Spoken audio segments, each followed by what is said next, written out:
I'm Janhavi Panwar. Welcome back to my YouTube channel, or if you people are new over here, then welcome to my YouTube channel. In this video, we're going to be learning phrasal verbs. Now, what are phrasal verbs? So basically, you have a verb, all right? You have, for example, a verb named put, or a verb named go, or come, or take. So with all of these verbs, when you use prepositions, then they become phrasal verbs. Now, it's very important in the English language to use phrasal verbs to sound more natural, to sound more confident. And it's also important is that you basically know phrasal verbs to understand the other person who is extremely fluent in English. So let's get started. Now, how are we going to learn phrasal verbs in this video?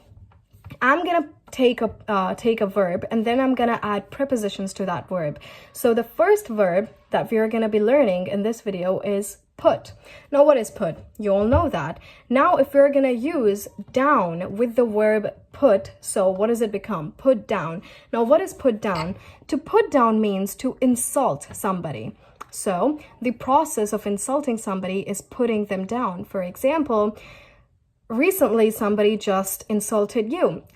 I'm pretty sure that is not going to happen, but just an example. So if somebody's insulted you, that means that person, he put you down. So to put somebody down means to insult somebody. Next phrasal verb, with the verb put, we have put up with.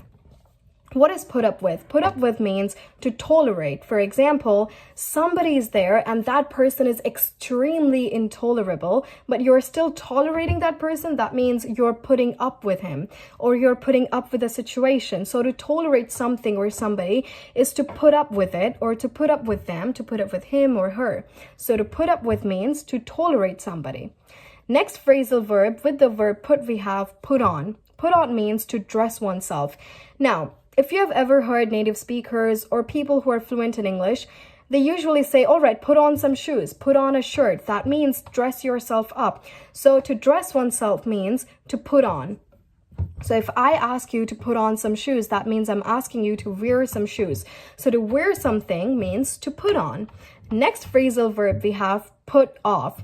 What is put off? Put off means to postpone something. Hey, are we having a party tomorrow? And then I say, no, I've put it off for a while. That means I've postponed it. So to postpone something means to put off. Why are you putting off your work for so many days? So why are you postponing your work? And the last phrasal verb, with the verb put, we have put out. Put out means to blow out, to blow anything out. Put out the candles. That means blow out the candles. So put the lights out, blow off the lights. Although you can't do that, scientifically, but blowing out the candles, that means put out the candles. So put out means to blow out. The next phrasal verb in this video, we have come. So come is a verb, and now we're going to use a preposition with this verb. So the first one we have is come down with. What is come down with? Come down with, you use this when you're ill. So how are you? Oh, I've come down with a fever. That means you're ill. So you use come down with when you're ill, when you're sick, when you have a fever. So generally when you're ill. So coming down with fever, coming down with some sort of disease. So to get sick.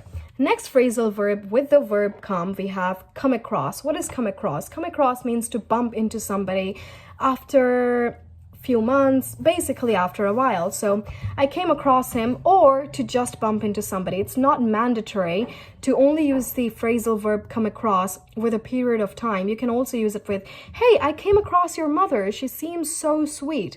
Even if you're meeting that person for the first time.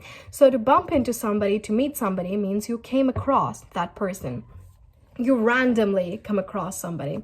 Next, we have come up with. Come up with means to think or to imagine. So he came up with a bunch of ideas for this new party. So that means he thought of a bunch of ideas. So to think, to imagine is to come up with. And the next phrasal verb we have come over. Come over means you're inviting somebody. For example, if I say, yeah, come over, we are having a party at my house. So that means I'm inviting you.